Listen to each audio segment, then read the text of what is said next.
Dan tema di segmen ini adalah sumber daya alam dan lingkungan hidup. Baik, langsung kami akan membacakan pertanyaan tema sumber daya alam dan lingkungan hidup yang telah dipilih oleh Capres 02. Dan pertanyaannya adalah,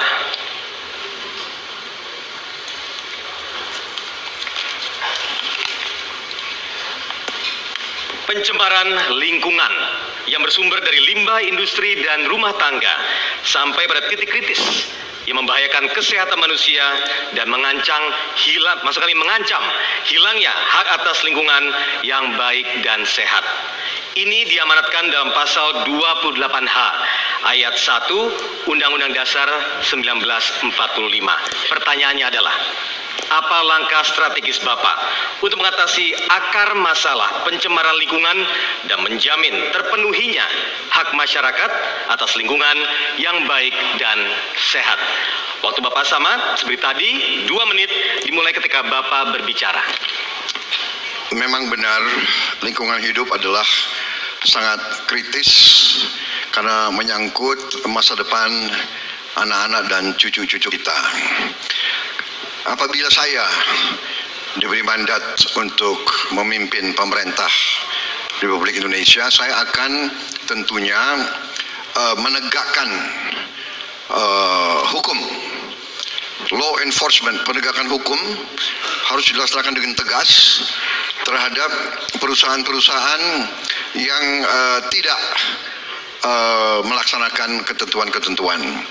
Di banyak tempat selama puluhan tahun perusahaan-perusahaan besar justru melanggar, meninggalkan limbah, tidak mau bayar pajak yang sebenarnya untuk bersihkan limbah, dan kong kali kong, pat gulipat dengan pejabat-pejabat sehingga sering lolos dari kewajiban-kewajibannya. Jadi ini kembali adalah komitmen saya akan menegakkan pemerintah yang bersih, yang tidak akan kong kali kong dengan orang-orang yang melanggar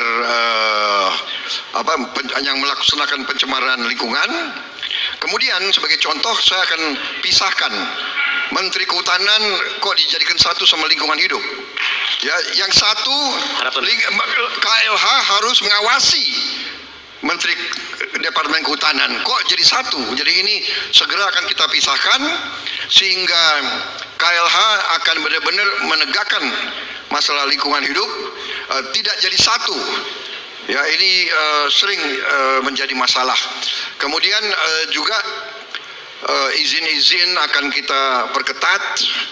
AMDAL harus dilaksanakan, tidak ada jalan-jalan pintas untuk AMDAL yang sangat cepat. Sering secara legal ada waktu sudah habis, Bapak. tadi, tapi kadang-kadang itu eto-eto.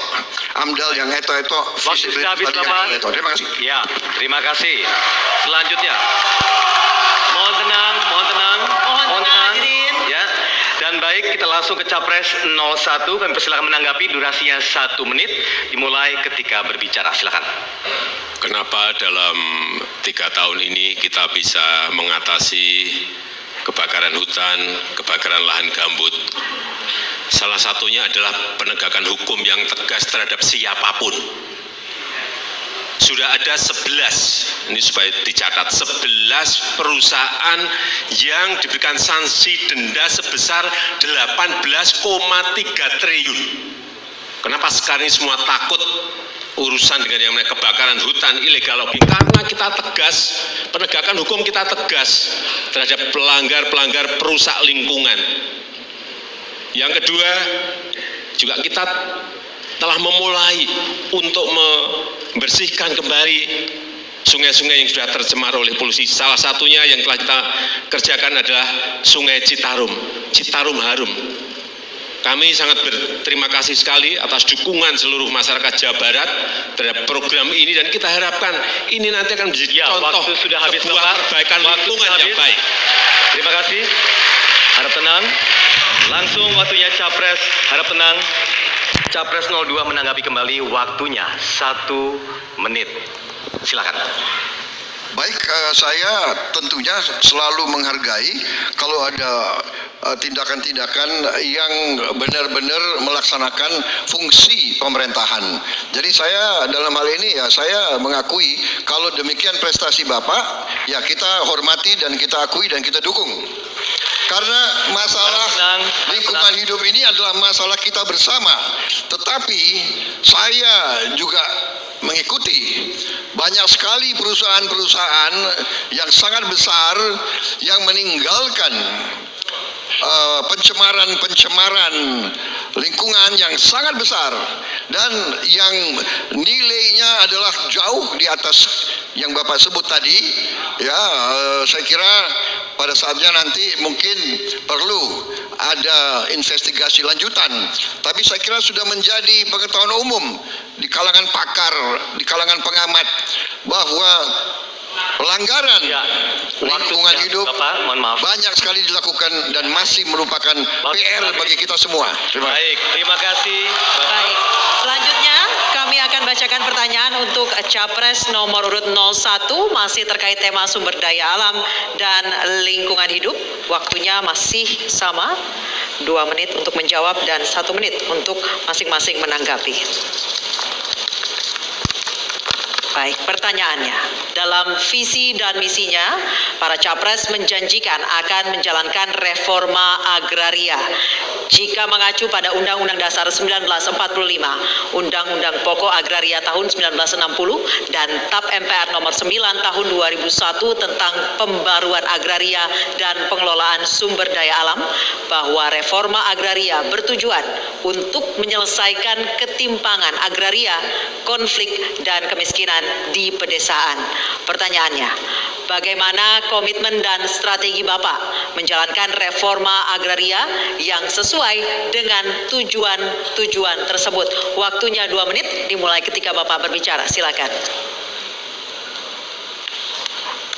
Dalam 2 tahun ini kita telah membagikan konsesi-konsesi lewat perhutanan sosial, baik itu untuk masyarakat adat, untuk hak ulayat, untuk petani, untuk nelayan. Yang 2 tahun ini telah kita bagikan konsesi sebesar 2,6 juta hektar dari 12,7 yang kita siapkan. Kita juga mendampingi mereka agar tanah-tanah yang sudah kita berikan ini menjadi produktif. Ada yang mereka tanami kopi, ada yang mereka tanami buah-buahan, ada yang mereka tanami jagung, banyak. Artinya tidak hanya memberikan konsesi lahannya saja, tetapi juga mendampingi mereka agar tanah-tanah itu produktif. Dalam 2 tahun ini kita juga telah membagikan sertifikat. 2017 telah kita bagikan 5 juta sertifikat kepada rakyat di bawah. 2018 telah kita bagikan lebih dari 7 juta sertifikat. Untuk apa ini sebetulnya? Agar mereka memiliki hak hukum atas tanah yang mereka miliki.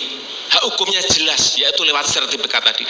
Dan dengan sertifikat ini mereka bisa gunakan untuk jaminan, untuk agunan, mengakses permodalan ke bank.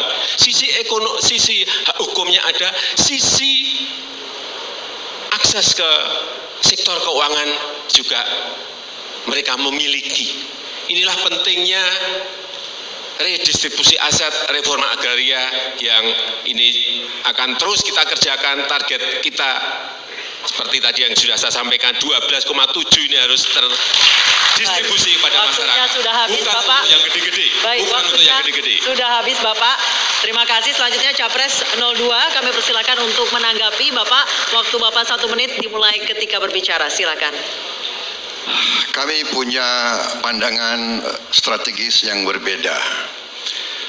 Yang dilakukan Bapak Joko Widodo dan pemerintahnya menarik dan populer untuk 1-2 generasi. Tapi tanah tidak tambah dan bangsa Indonesia tambah. Tiap tahun kurang lebih 3,5 juta. Jadi kalau Bapak bangga dengan bagi 12 juta, 20 juta. Pada saatnya kita tidak punya lagi lahan untuk kita bagi. Jadi bagaimana nanti masa depan anak cucu kita? Ya, jadi kami strateginya berbeda. Kami strateginya adalah Undang-Undang Dasar 1945 pasal 33. Bumi dan air dan semua kekayaan alam yang terkandung di dalamnya dikuasai oleh negara. Baik, waktunya habis. Selanjutnya silakan. Baik, harap tenang, harap tenang. Baik, selanjutnya. Baik, kita lanjutkan. Rakyat boleh Baik, hak waktunya sudah habis, Pak. Mohon maaf. Mohon maaf Pak, waktu sudah habis. Baik. Sudah habis. Sudah habis Pak, waktunya. Terima kasih. Selanjutnya silakan Capres. Mohon Baik. tenang semuanya. Mohon tenang. Baik, selanjutnya Terima Capres 01 untuk kembali menanggapi waktu Bapak 1 menit dimulai ketika berbicara. Silakan. Rakyat Indonesia yang saya cintai, pembagian yang tadi sudah saya sampaikan hampir 2,6 juta itu adalah memang agar produktif. Dan sekali lagi kita tidak memberikan kepada yang gede-gede. Saya tahu Pak Prabowo memiliki lahan yang sangat luas di Kalimantan Timur. Mohon maaf.